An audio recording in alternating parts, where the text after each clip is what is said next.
Hey everyone, welcome back to the channel. This is Conversations with Carnivore. I am your host, Christina. I'm a naturopath, herbalist, life coach, as well as carnivore.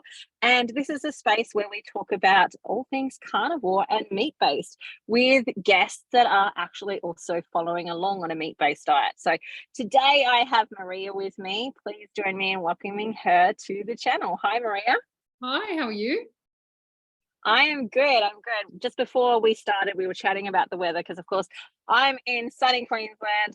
You're in cold New South Wales, which seems hilarious because I came originally from Tasmania. Wow. And so New South Wales, actually, surprisingly, actually not that far out of the weather range of Tasmania in certain parts of it. So Yeah, because it's kind of down this way. yeah. Look, that's been the thing that I've been surprised about on the travel is actually realizing that places that I thought were always going to be warm, like I always thought all of New South Wales was warm, and realizing that actually, no, it gets quite cold. No, especially kind of more inland, definitely chilly. Yeah, yeah. So this is, of course, Conversations with Carnivores, and you are a new-ish sort of carnivore. How long have you been carnivore now? I think it's been just over 2 months now. So going on my 8.5, 9th week on carnivore. And Mm-hmm. originally I kind of was attracted to it through a group that I was involved with, an online community. So I did a course, and that the person that was running the course kind of suggested another carnivore online platform. And then I started researching, and I thought, I've got nothing to lose. So I gave it a shot. So I'm curious then, like, what were the things that kind of made you go down that pathway of carnivore? Because it's not like our normal everyday thing. Like, I know you had another practitioner go, hey, you should check out my friend. That's not the norm in like even the naturopathic spaces. So No, how did that it's happen not. for you?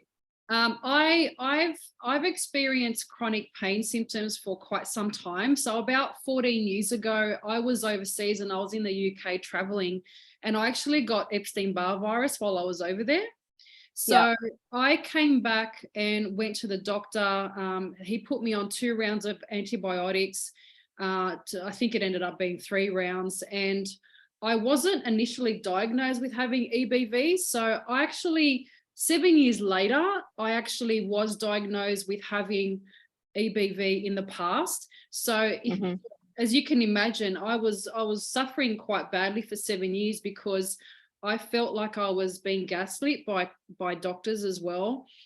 Nobody believed me, and they thought that I was kind of making all my symptoms up because none of my tests that they were running on me came back with anything significant.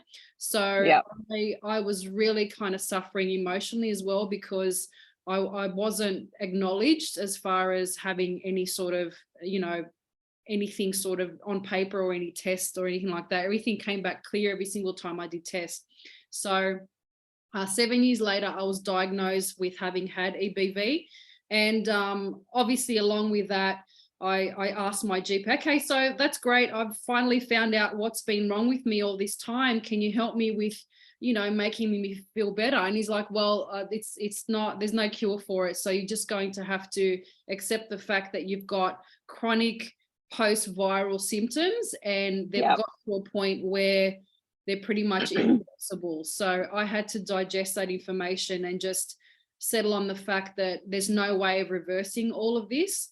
And even though I tried so many different diets. I had a bucket of supplements that I was kind of testing out over the next sort of, the next sort of 5-6 years. And I got to a point where, I had to quit work. I couldn't sort of, there was no income coming in. I was suffering emotionally as well. And I had visited all sorts of specialists, endocrinologists, naturopaths. And as you mentioned before, not even naturopaths are really across the carnivore diet. So I was encouraged to eat, make sure that your plate is as colorful as possible, and make sure you're eating 12 vegetables and different types of colors on, all sorts of stuff. And that's when I started researching. I came across oxalates in the carnivore diet about a year ago, but I found it really hard to sort of digest the fact that eating meat would possibly be good for me. Just, I couldn't compute, you know, there was obviously a belief system that was there from the time I was young. And obviously, you know, the media has a lot to do with this, and what they ingrain in our, you know, and what they sort of make us believe as far as what we should be eating. But something kind of clicked in me when I came across it, you know, the last time. And I thought, I've got nothing else to lose. I've tried every other diet, nothing has worked. My inflammation was off the charts. I couldn't get up in the morning and function till about 2 hours into the day. I had to drink 2 coffees just to kind of like, you know, get my day started. And I knew that there was a solution, but I just hadn't hit the mark. And then when I came across carnivore, I said, you know, what the hell? I may get cholesterol, I may get a heart attack, but I really don't give a crap at the moment. I'm feeling so crap that I was willing to try anything. And I did. And that was 2 months ago. And I haven't looked back. So there's so much in there, because like you touched on so many little things that I'm like, one of which was you talked about, like, as a kid, like we kind of get brainwashed in you've got to eat your vegetables. And I was reminded, for me, when I was a kid, that I used to go and stay at kind of like, you know, those aunties that aren't really your aunties, they're just like friends of the family, but we call them aunties.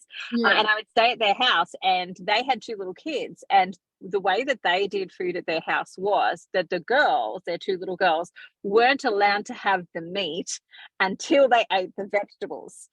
I was allowed to have my meat because I was a guest, but they didn't get their meat until they ate their vegetables. And I think back when I was going through this space of going like carnivore and logically like going through all the stuff in my brain about it, going, you know what, like they ate vegetables so that they could have the meat, because the meat was always the best part. It was the part that we always wanted, versus like, oh, I can't wait to sit down and eat my vegetables. Like that was not really the deal.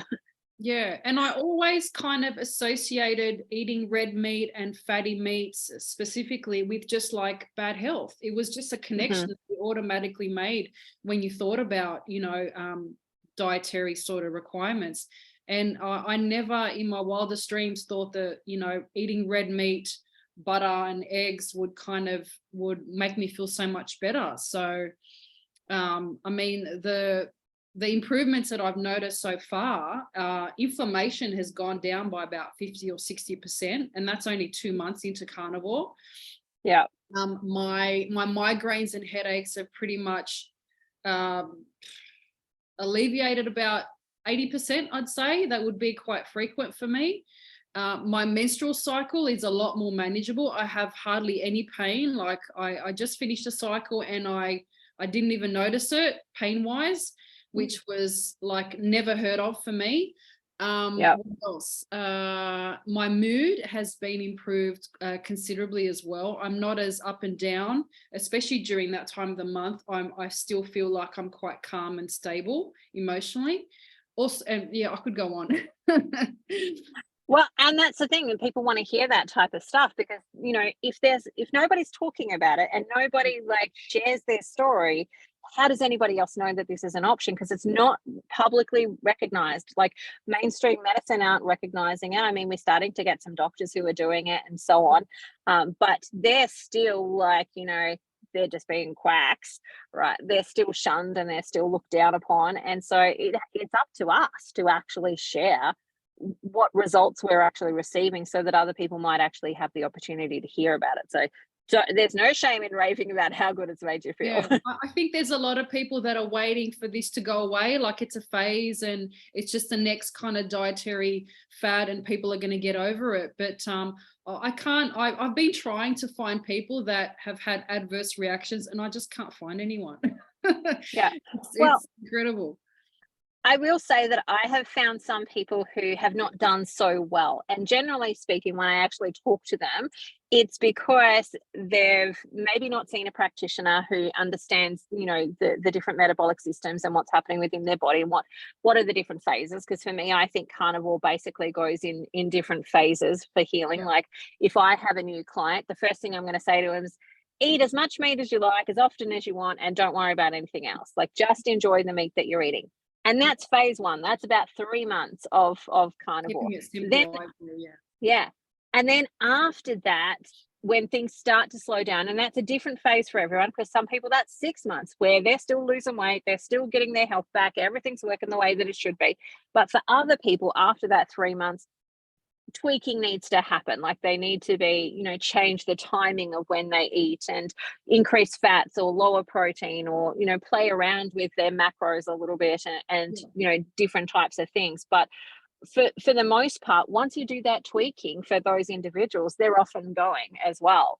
And so when I've seen people who haven't done so well, it really is often just a matter of tweaking some things for them. And we've got to remember, we've all come to carnivore. Are there a couple of sort of genetic dispositions or profiles that you have seen in the past that may suggest that some people are not suitable for carnivore, or is it a pretty across the board rule for most people? There are only a very few percentage of people that carnivore wouldn't be good for. And some of those people are, for example, there's a tick in New South Wales at the moment that if it bites you, you become allergic to animal proteins for 12 months. Okay. So for 12 months, at that point, you're going to have to be on survival foods of your plant matter. So you'll basically need to be vegetarian, vegan, and take supplements at that point for 12-month period. But after that, the goal would be to get you back onto meat, to get you healthy and well again. But there is another genetic condition, which is about 4% at max of the population, that struggle with processing proteins and meats. But generally speaking, I find, some of my patients are some of the sickest people in the world, where they've been born allergic to their own mother's breast milk. And these children really fail to thrive. And we have to get them on the Lion's diet version of carnivore. And then as their body starts to heal, we can move them back and start to bring about more meats and more animal products. And that's the basis and the foundation of their diet. But it's actually meat is the way back for them versus avoiding meat. So generally speaking, it's the ultimate, I think, for a lot of people. Especially, here's the other thing that I think about it, and that is, for a lot of people, they've been so chronically sick for a long period in their life, like decades, if not, couple of years to decades of their life. And the more plant matter they have in their diet, the less animal proteins they've got in their diet. Like the more plants you put in there, the less of those animal proteins you put in there. And your whole body is made up of proteins. Like your skin's proteins, like your organs are all proteins. Your blood is made up of amino acids and proteins and lipids and so on. Like it's all animal-based things that you are made up of. And so if you need to repair, you need to have an oversupply of the things that are going to rebuild your body versus an undersupply, which is what's happening when people are eating like plant-based diets and large amounts of plants. So my perspective is not necessarily that everybody has to be carnivore forever and a day. I think that there are some people that could be hyper carnivore very happily, and they're healthy and well at, say, 70% animal products and then 30% of like your fruit-based plants. That's what I would think of as the best. And minimal, like your starches, like your wheats and your grains and your rices and so on, like very minimal. That's what I think is more the proper human diet, is generally kind of keto, animal-based sort of ish diet.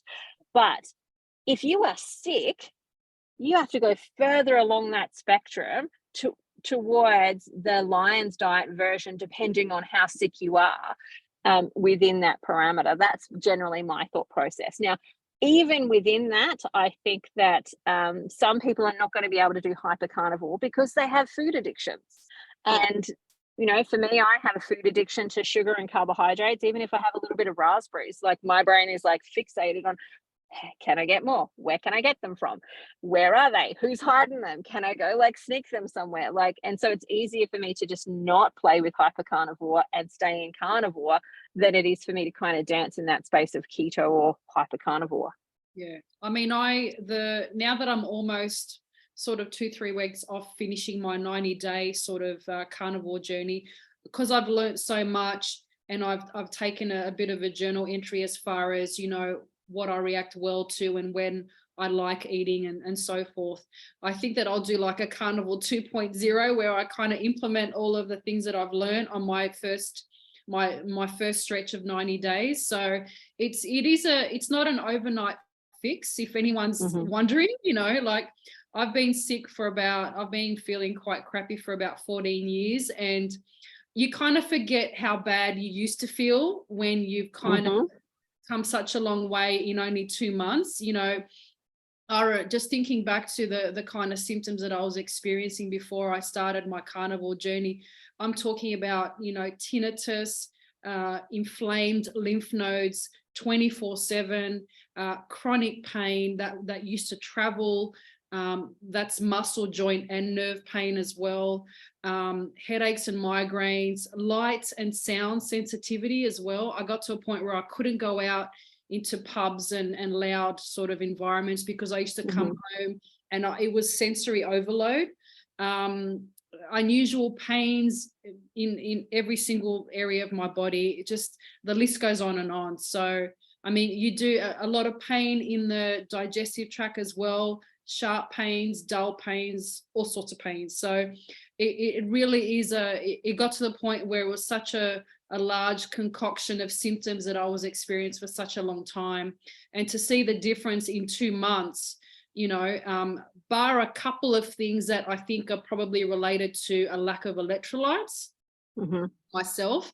Other than that, I really haven't experienced anything negative. So I'm really blown away by it. And even though like a week ago, I had some heart palpitations and I know that it's related to electrolytes, but the minute I got that sort of negative symptom, I automatically thought, oh my God, I'm killing myself. I got to stop this. I can't keep on eating meat. I'm going to sort of have a heart attack. I know it. And that just reverting back to that belief system, kind of pointed to the fact that I really need to work on the way I think as well, because I'm still reverting back to that thought, which is not right. So it is a learning process. It's a lot of unlearning as well, I believe. Yeah. I agree with you there. And I think that the thing is that this is a journey. It's not like a destination that you're going to get to. This is a journey. And what you're doing is unraveling the subconscious patterns that you've been taught as well. Like, we all went through school and got taught the food pyramid is the right way to eat. And like meat was like, a really small portion of it. And grains was a big portion of it. So we've got decades of our lives to unlearn the information that was propagated to us through childhood and teens and into adulthood and so on. And like even for me in my education as a naturopath, all of the nutrition stuff was taught from the government guidelines, and we had to like refer to the government guidelines on what was healthy and so on. Like, even at a tertiary level, that's what gets put through versus the ability to question and ask questions and seek and look and find. Because, we were never taught at university that meat has every nutrient that you actually ever need in it. Like we weren't taught that because, we were taught fiber is the way to go. If you don't have fiber, you won't poo. And I'm like, yeah, that's a fallacy. That's gonna work. Yeah. Wow.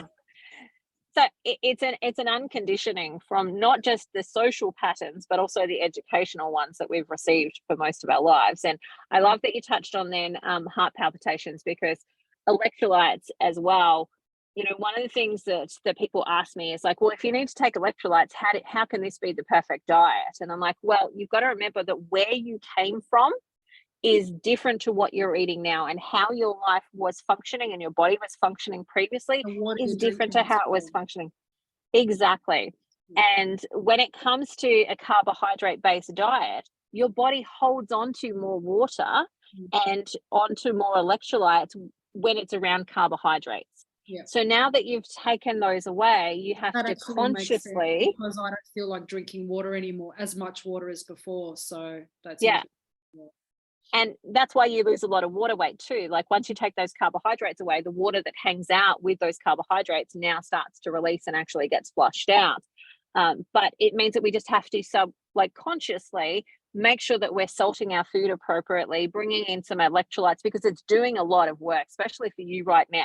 Your body is in that phase of doing a crap ton of detoxification. And when it's detoxing, it doesn't sit there and go, oh, well, I'll keep that electrolyte and I'll let go of that toxin. No, it just goes, get out. Everything get out. And so it like stage left. Exactly. So it's going to lose some of that nutrition and those electrolytes in that process, and we've just got to replenish them, knowing that right now your body's doing a lot of hard work in detoxifying all the crap that it's been holding on to for how many years? Quite a few of them. Well, I was going to ask you as well, I had a thought about, the fact that females in particular need a lot more fat than people think. Yes. And that's due to just my the way I've reacted to, the food that I'm actually consuming. So what are your thoughts around, female health, especially around reproductive health and, your intake of fat specifically? Yeah, so my thoughts around that is you're 100% correct in that, like, we've had this sort of education as females that we don't want to get fat, so we don't eat fat. When actually milk, low fat cheese, like, and then decades and decades of friends of mine that have just eaten those types of foods, and I just instinctively knew that there was something wrong with that, but I just kind of went along with it. But yeah. Well, and that's the thing, is we've been marketed to as the low fat sort of movement of like, don't eat too much fat because that will make you fat. And so because of that, women instinctively think that they need to eat less fat, when actually out of the two sexes, we need to eat far more fat than men do. Yeah. And that's also some of the challenge, I think, for new carnivores who jump on social media and they're following some of like the doctors that are out there who are fabulous and fantastic, but they're generally male. And so their predisposition to what they actually need is going to be different to what a female actually needs. And we've got to remember that females have hormones, like men have hormones too, but we have fluctuating hormones. We have estrogen, progesterone, we have all of the other stuff that's going on as well.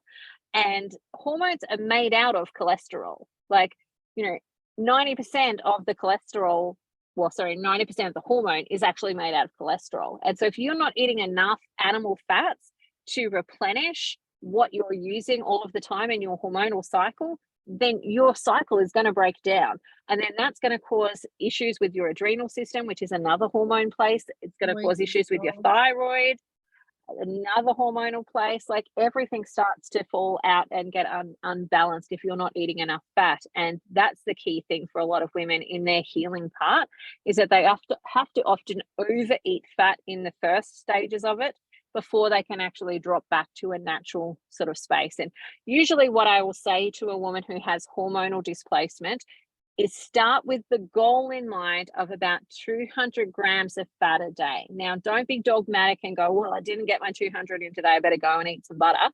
Yeah. Just aim for that and use something like MyFitnessPal just to calculate and have a bit of a look of that. How much is 200 grams of fat? Because your pork's going to have it, your beef's going to have it, like chicken will have some fat too. So, the leaner your animal that you're eating, the more fat you have to add to it. So if I eat chicken, for example, I usually will add butter to it to balance out the fat ratio. But for me in particular, I noticed that when I really upped my fat, that was when my hair started to grow back. Wow. And it started to thicken up and it started to come back in full force and stopped dropping. But it wasn't until I had that fat at the right percentage that it actually started to do that. Wow. But that's usually what I have to get people to do in the first stage. And that's why I say I think it's in stages, because for a lot of women, and if anybody's working with me, I'm generally going to make people get a blood glucose monitor and a blood ketone monitor so that we can look, are you entering into ketosis? Are you burning fat as a primary fuel source? And if you aren't, we need to do some things to help you get there. But if you are, and you're not losing weight, then that's when we start to lower the amount of fat that you're having so that you're tapping into the fat in your body. But it goes in stages. It's important to say as well that, it's not, I implore people to kind of highlight as well and just remember that it's not about losing weight, because you go through dips and troughs as well. Your weight loss comes in waves as well. I've noticed the last week I've kind of stagnated, and then all of a sudden, because I had a cold last week, so I've had cold and flu-like symptoms, I've had unusual pains, so that was like a keto carnivore flu that I went through. And then as soon as that was over, I dropped like 2 kilos straight away. So it comes in waves. Well, the other thing that I think about maybe what you went through, and it could absolutely have been keto carnivore flu, but it could have also been your body doing some deep detoxification. So, Yeah. for example, I explain it to my clients like this. If you've got a arthritic joint, for example, then what's happening within that joint is you've got this encapsulation of fluid and the bones are inside of that. Now, in there is going to be waste products. And over time, if those waste products don't make their way out through the lymphatic system, they start to crystallize and they start to turn into stones, and then they start to grate on the bone. And that's where we're getting that osteoporosis sort of thing happening, where the bones are breaking down. Now, you might start carnivore and the swelling goes down and you feel great. But then somewhere along your journey, your body goes, right, I got now, clicky. Yeah. Once the swelling went down, I got clicky, like in the knees, and I'm like, what the hell? Yeah. That's so well, weird. at some point, what will happen is that you will inflame again. And you go, oh no, it's coming back. I must have done something wrong. But in order for your body to clean out all of that waste and garbage that's in there, it's got to inflame so that it can move that all out. And that will be like you can often get flu type symptoms when that's actually happening, when it's inflaming you in order to clean you. And then it'll go back down, you'll drop a ton of weight, and that's fairly normal to happen as well. Is a part of the process of inflammation a protective aspect? Is that what you're Yeah. saying? Absolutely. And I think, like, for me, I probably think fairly differently to a lot of my fellow naturopaths, in the sense that, when there's inflammatory conditions, the first response is to go to things like turmeric and bring in the anti-inflammatory types of herbs and stuff like that. Where my first response is, why is the body inflamed there? Because inflammation is a protective mechanism.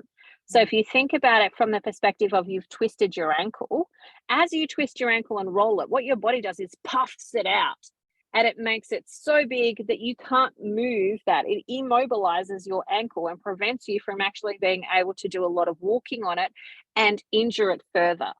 And while it's doing that, it brings all of the resources to that area to start to do the repair work. So it's actually that kind of thought, and kind of, instead of saying inflammation equals bad, just saying inflammation equals protection. Just that change in the thought process changes the way you feel about it as well, which is great. Exactly. And then you can ask the next question, which is, if this is a protective mechanism, how do I support it doing its job so it can finish it quicker? And that might be, okay, well, I'm going to help it immobilize by putting my foot up and keeping it rested, and maybe raising it up so the lymphatic fluid drains a little bit more quickly, and do some lymphatic massage, and maybe put it into an Epsom salt bath so it's drawing out some of that excess fluid, etc., and feed myself well. Like, you get to ask that next question of, how do I support it doing this thing, versus, well, that's really bad that my body's doing that, and it's therefore I'm broken and it's not working. No, your body's doing exactly what it's meant to be doing. We're just not responding to it properly. Yeah. So I also wanted to talk about like the emotional detox side of carnivore diet, because I think that's a big aspect that people sometimes are not prepared for. And and I had a theory. I'm sure I've heard some dialogue around this theory as well, so it's not just me kind of pulling it out of thin air, but about the fact that trauma is sometimes locked into fat cells. What's your thought process around that sort of a thought? Okay, so here's my analogy around that. Everything that's in your body that is a toxin, your body wants to protect itself from. So I've picked up my little AirPoddy thing here. Imagine that this is a toxin. So it could be mercury, it could be aluminium, or it could be a toxic emotion that you've experienced. So your body goes, oh, that's a bit dangerous to us. We don't want that to damage us. So what we're going to do is we're just going to encapsulate that in a fat cell, and we'll stick that on your thigh. And it's happily sitting there all of that time. And then you go, hey, I'm going to make myself lose some weight because I don't really like my thighs being this big. And you force the cell open. And so what you've done is dissolve the fat, but now you've accumulated this toxin that's there. And your body's got to do something with it. And so when it comes to, like, if this was mercury, I would be telling you to eat a ton of fat so that you can actually just poop that out and not have to, like, let it go around and circulate your body. When it comes to emotions, I'm going to tell you to journal that out.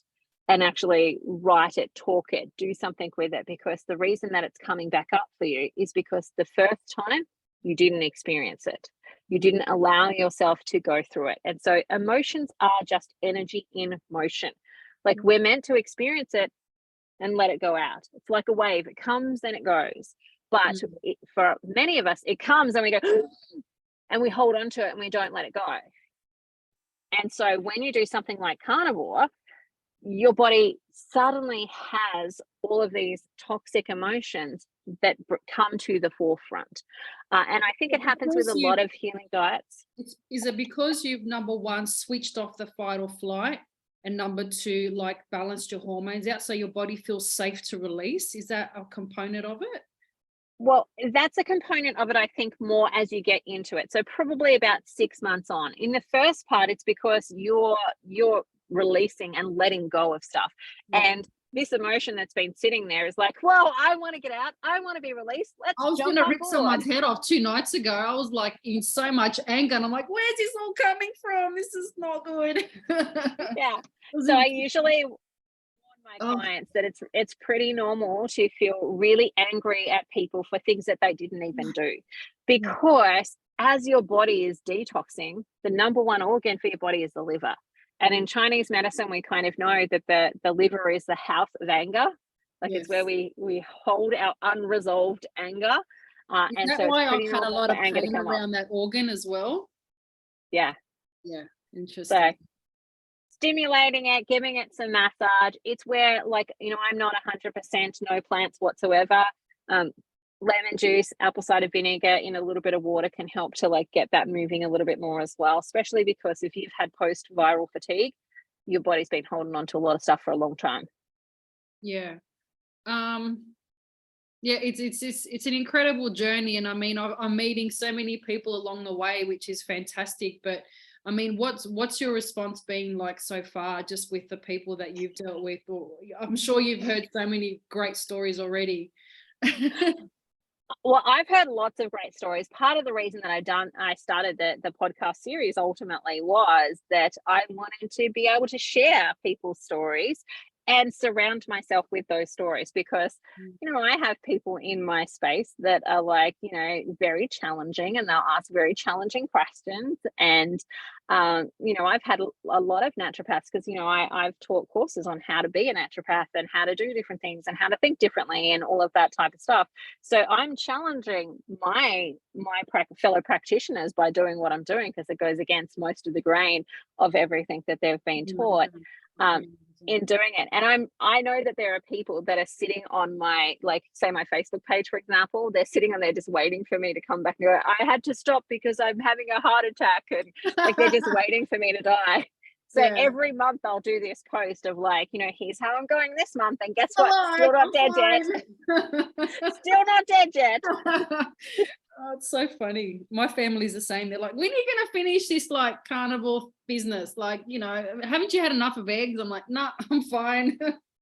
It's hilarious. When you weigh up as well how you feel compared to previously, it's like, why would you give it up? Like, why? It just doesn't make sense. And I will say this, like, everyone inevitably at some point has a bit of a relapse, in the sense of, like, you know, they go to a gathering and their favorite dish is there and they decide to eat it. That's not a fail. That's actually often a winning moment, because you remember the next day why you're doing what you're doing, because you're like, yep, I remember this headache. I remember feeling this inflamed. Yep. Now I don't need to do that again. Or sometimes you need to do it a couple of times to, like, fully cement it in there. But once you've done that, you kind of it's not worth it. And another thing that I noticed as well was it really kind of helps you really assess why you're making certain dietary decisions, and not, it's also the context around making that dietary decision.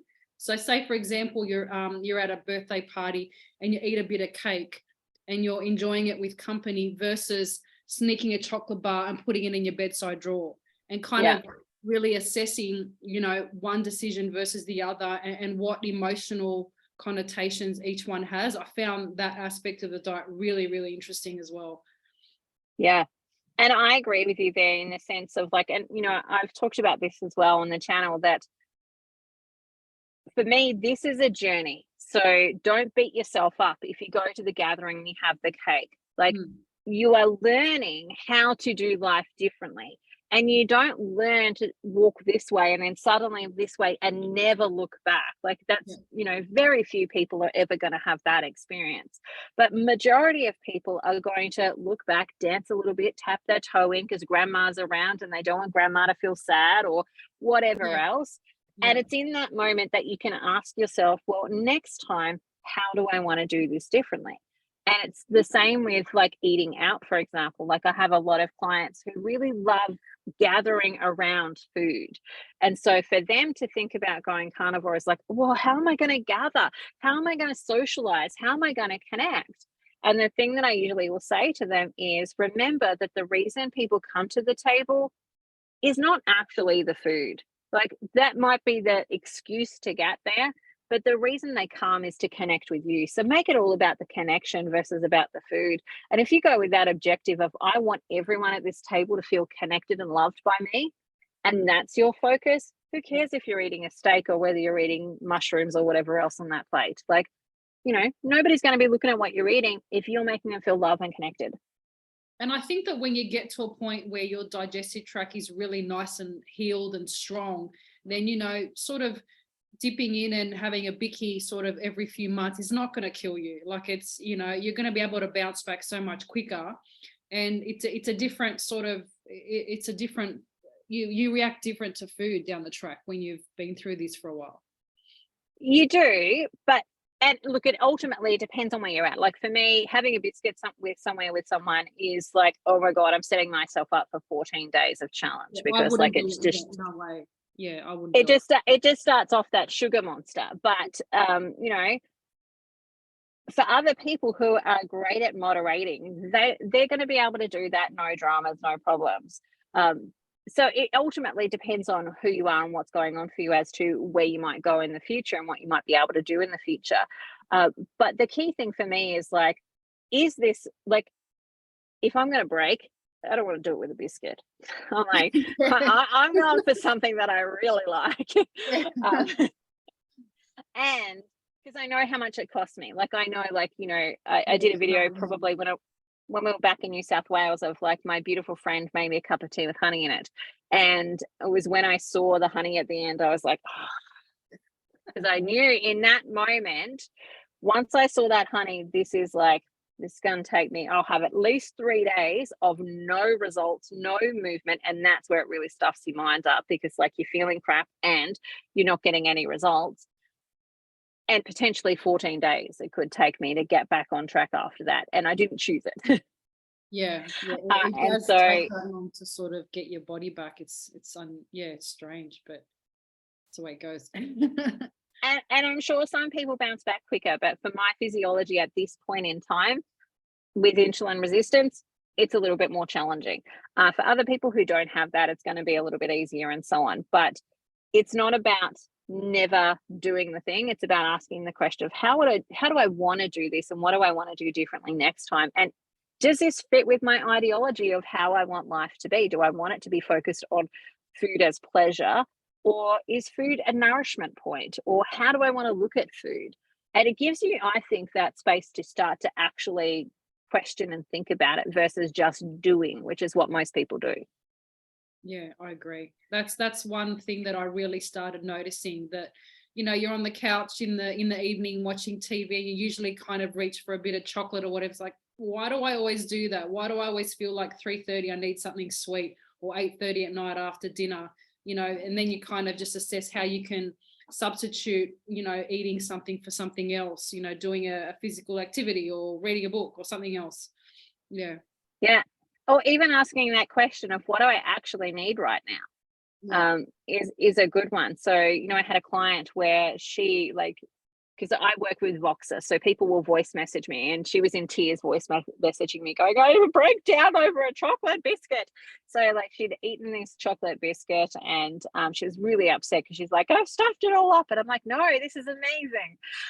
This is the point of learning. Let's work through this. And, you know, as we started to work through it, she's like, it was this type of chocolate biscuit, and, you know, these types of chocolate biscuits remind me of grandma, and like I really miss grandma right now. And so, you know, I'd ask the question of like, you know, what does grandma represent to you?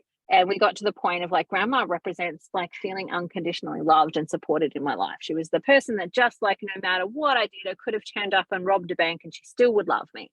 And so that's what she represented to her. And I was like, so what you really needed in that moment was not the chocolate biscuit. You just needed to give yourself some unconditional love. So how else might we be able to receive unconditional love? And we brainstormed some ideas, like she could ring up a cousin who also had that experience with grandma, and they could talk about grandma and they would bring back those feelings. Or, you know, she could have run herself a bath and, you know, just acknowledge that she's allowed to be loved and receive love, and all of that type of stuff. Like asking that question of like, what do I actually need right now? Because it's never really the chocolate biscuit. No. And I mean, I love the whole European sort of lifestyle where in the afternoon, when you are naturally feeling sleepy, you just go for a nap. I mean, what's wrong with that? I know, right? I know, right? What's usually that? Especially in winter, when, you know, naturally as humans, we should be sleeping and resting more. And in summer, we're more active, like, you know. And what are your thoughts around you know, circadian rhythm and getting sort of sunlight early in the morning and in the afternoon?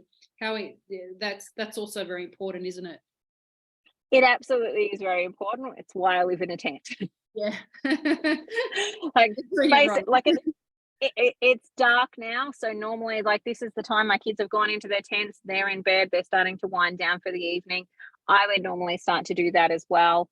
And it is actually really important. Like I don't eat past 6 o'clock. If it's, you know, if it's dark earlier, I don't eat past that. Like really, if the sun's up, we should be eating. If it's down, we shouldn't. And so the sun, it has pivotal important roles in our body as well. Like, you know, melatonin comes down with sunlight. It comes up as it starts to get dark. Like that's all really important to our sleep cycles as well. And I think if more people just made the commitment to watch more sunrises and more sunsets, they would have a much healthier life. I agree. So for you, I'm curious as to how you've noticed this change, like your social life. Like, has there been any changes for you in that space? Any challenges there? What are friends and family thinking? I was really proud of myself actually, because it was about 3 weeks ago. I haven't been out dancing for a really, really long time. And it was primarily due to the fact that I had so many sort of symptoms that sometimes would flare up at a moment's notice. And it was so unpredictable for me as far as severity that I was really shocked that 3 weeks ago I was able to go out dancing, albeit with sneakers on. I didn't wear heels because I haven't worn heels for a very long time. And I danced for a good part of the night, sort of 3-4 hours, and I was really proud of myself, and I wasn't able to do that even 6 months ago. So for me, that was a really strong turning point. And generally, so I think even my conversations are a lot more succinct. I haven't got that brain fog that I used to have, so I can get my words out. I have, you know, more sort of vibrant conversations over the phone, just little things like that I've noticed. So, but my main sort of improvements have been the massive decrease in inflammation and just the decreased pain in the mornings, and late in the evenings I would get, you know, quite sort of I was in a lot of pain as well, and that's slowly been alleviated as well. So just I just feel lighter. I don't feel as bogged down, and I had really bad brain fog before I started the carnivore, and a lot more clear-minded, definitely. Yeah. So are your friends and family noticing that? Is like that part of their awareness that they're like, wow, you've really come a long way? They've noticed that I've lost weight. I've lost about, I would say, 5 or 6 kilos to date. So they've noticed the weight loss, and they've noticed that I'm a little bit more chipper, a little bit more sort of keen to, you know, go out a little bit more. I'm in a bit of a temporary living situation at the moment, so I'm a little bit unsettled, generally speaking, but considering considering the circumstances, I'm feeling quite good. Yeah. So what have been your biggest challenges in those first couple of weeks that you've been in this? Like, what are the big things that have been challenging for you? I mean, the first week was quite tough for me because of that sort of, getting rid of all the sugar, and I'm still having my coffee. That's the only thing that I still have. So in my Carnivore 2.0, I plan on getting rid of my coffee as well. And I still haven't been able to cut that. That's the last thing that I still haven't deleted from my diet, but I would say that's the hardest thing that I've had to quit, and I still haven't. As far as the food, like I got used to eating, the types of food that I should be eating. Within a week, I was fine. I think probably the biggest challenge for most people is that they're used to seeing a plate that's really full, or they're used to seeing like more things on the plate. Like even for me, like the first week, I just picked my favorite meats. Like I literally went and I'm having the sirloin steak, I'm having the lamb chops, I'm having the salmon. Like I'm picking my favorite things so that like I was looking forward to the meal. But what I did remind myself was that was going to be the only thing on the plate. So if I was having salmon, to get 2 salmons for myself, not just like one portion of salmon, because there's not going to be salad that's going to be making up like the plate and so on. And so I think that's probably part of the challenge for most people, is that they're used to having, say, avocado with their eggs, or they're used to having something else with their stuff. So I really miss avocados at the begining. But really now 2 months into it, I don't really miss anything else, and it's actually quite nice to sort of release the need to be so connected to food. Like I was so like waiting for a snack, or waiting for the afternoon cookie, or waiting for dinner, or waiting to have that sort of sweet in the afternoon. And now because I feel like I need it. It's just really liberating. That's a word. Yeah. Well, I think that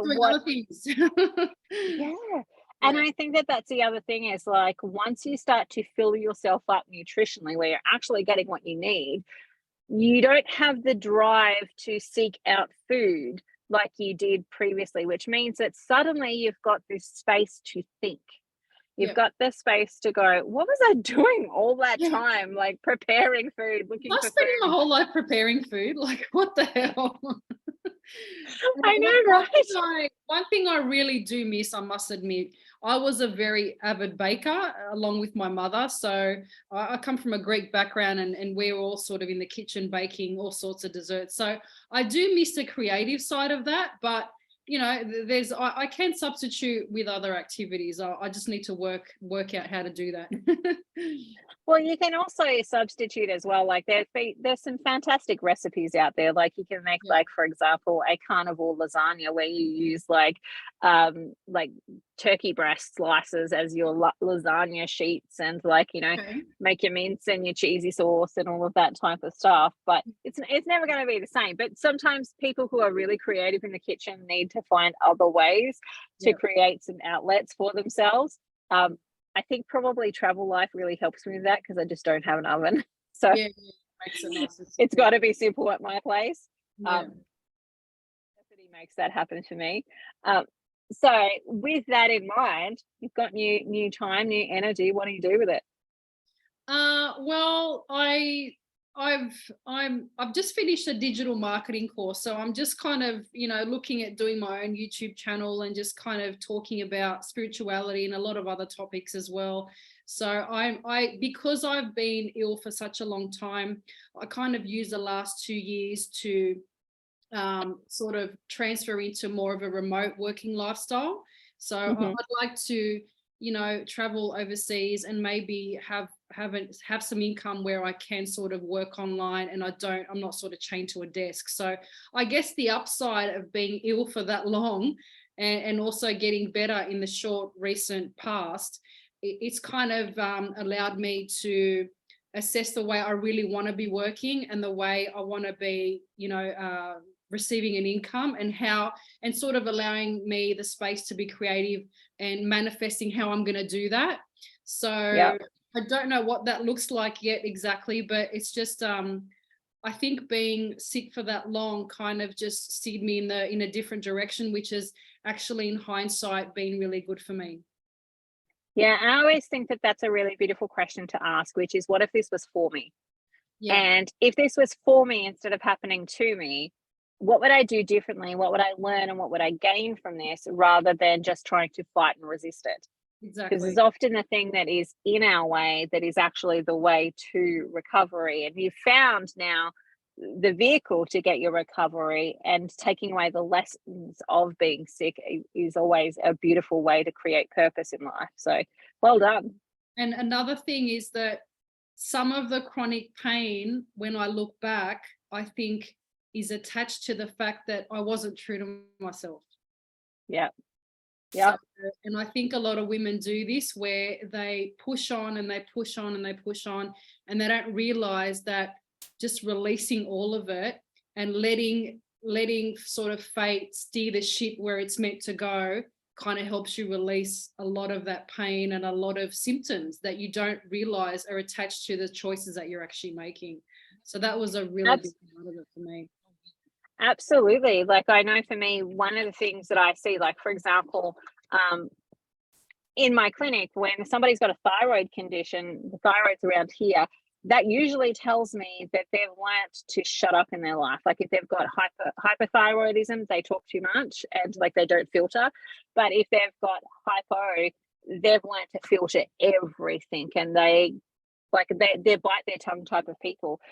You know, a lot of that comes from like experiences in your life, and the healing of that is heal the organ, but you have to heal the emotions or it doesn't change. Exactly. And it goes hand in hand. If you're not dealing with the emotional side of things, then yes, you may lose weight and you might feel better, but ultimately you've got to make the decision to look a little bit deeper and assess what's actually caused that symptom, because at its core, it's usually an emotion or a past trauma, or Mm-hmm. it's never about what you're eating. Really, Yeah. it's what you eat kind of masks it and kind of sits on top of it, but under all of that is an emotion and something that may have happened to you a very long time ago, and sort of peeling Absolutely. those layers can take quite some time for some people.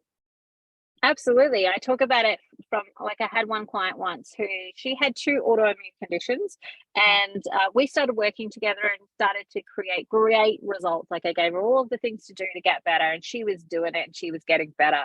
But then all of a sudden she just stopped, like out of the blue, she just stopped taking the action. I'm like, why would you do that? Like, you're getting better, you're claiming a life back, you're feeling great, like life's going really well. Why would you stop? And it wasn't until we started to unpack the emotional stuff for her that we realized that as a little girl, she watched her mother go through breast cancer twice. Mm. And what she observed was her father caring for a sick wife. And that's what she learned was a healthy marriage. Like, a healthy, happy marriage was a husband caring for a sick wife. And that was the subconscious messaging that she took away from it. And so then what did she create in her life? She manifested and created a sick wife and a husband that had to care for her. And so when she started to get better, that no longer matched the worldview that she had of marriage. And a healthy, happy family is a husband looking after a sick wife. And once she realized that, she could go, well, that's a lie. A healthy, happy marriage doesn't have to have somebody sick and somebody else caring for them. We can both be healthy and well, and together they moved forward in being able to create health. But she couldn't do it until she unpacked why she wasn't allowed to get better. Yeah. And I mean, I implore people as well. I encourage people, if you need some sort of spiritual work or someone to help you release the energetic part of the feelings that are coming up, then seek out, people that that you feel connected to, that can help you with that side of things. So it's just another aspect of it. I think, though, most people don't realize it because it's not necessarily talked about enough, that the two actually go together versus, some people will go off and do therapy and counseling and so on, and they'll do that in isolation of looking at their physical body. But when you pair the two together, that's when you get the really great results of changing your subconscious thinking. Means that you don't have to keep doing the sabotaging things that will take you back to where you were before. And that's the ultimate place, is like to change your thinking so you change your habits in the long term. Changing the hard drive instead of slipping a new disc in. I love it. Yes. Isn't that great? Yes. I've not heard that one before.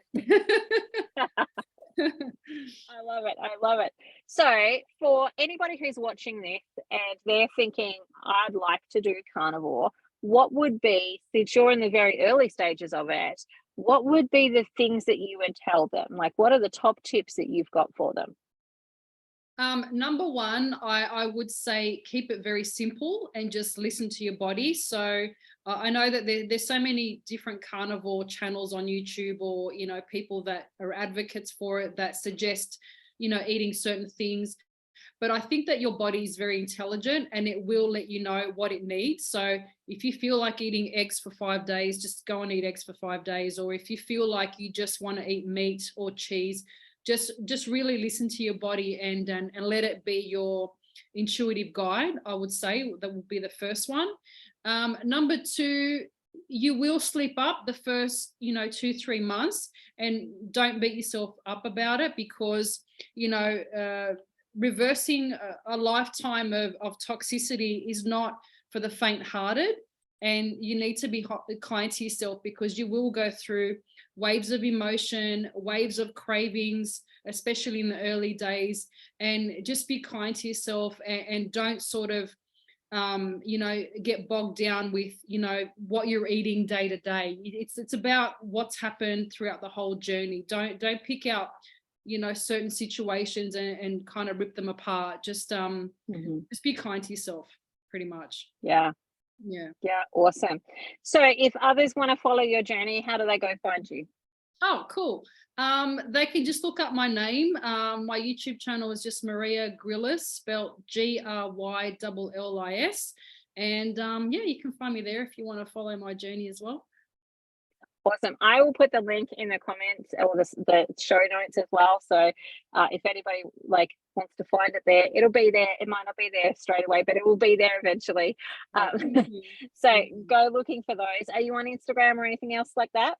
I am on Instagram, but I don't really, it's more of a personal page, but feel free to follow me there as well if you like. Yeah, awesome. So what is your projection? Like, you've been 9 weeks in, what are you projecting for you in the future? As in just with a carnivore journey, or a little bit more sort of broader than that? Well, both. Like, carnivore, what are you thinking is going to happen there? Are you going to stay carnivore? Are you going to deviate? Like, what are you thinking there? And the greater worldview for you? Yeah, so I think that I'll definitely hit my 3 months. So I'm in my 9th week, so I've got 3 more weeks for my first stage. I think my next 90 days is where I'll really implement what I've learned in my first sort of phase of 90 days, and just see how I go. And I think I'm not feeling like I want to get off this anytime soon. I think I've got a lot of healing to do. I think that I'm not even halfway there. And I think I'll know when I've reached a destination, and I think I've got a long way to go. So yeah, not getting off anytime soon. Yeah. Well, when you're feeling so great, it's hard to say, no, thank you, I don't want that. Yeah. I think that there's a lot more room for improvement yet. Yeah. And the greater worldview for you, onward and upwards? There is a possibility that I will be going to Greece for about 3 months. So it'll be nice to see how my carnivore journey unfolds overseas. So that'll probably be part of my channel if I end up going. So that'll be really exciting as well. Yeah. I don't know if you follow Rena. I think she's like 5 Minute Bodies or something. That might be her YouTube channel, but she's been traveling all over the planet really? Doing carnivore. And I'm like, Rena, you need to do an episode on like how to travel and stay carnivore. Yeah, so I think she's been to Eastern somewhere. Well, she's definitely been to Greece, I know that. And she's been exploring all over the world. So I mean, Greeks are big on meat, so I don't think I'll have any problem, you know, eating a lot of succulent lamb, and they do a lot of really good pork over there as well. So I don't think I'll have a problem. Yeah. Yeah. I'll You'll find have to share with us on your channel though. Like you'll have to definitely like, here's how you do grease as a carnivore. Yeah, I'd love to. I hope that I end up over there with I'll be, if I go, it'll be with my parents. So yeah, a lot of exciting stuff coming up. So feel free to join my channel, subscribe and follow me along. Awesome. I look forward to it. All right. Yeah. Thank you so much for joining us. I've your got some time. patients to see and it's been great chatting. Yeah, So bye for now. bye. And I look forward to talking to you again. Yeah, for sure. Bye.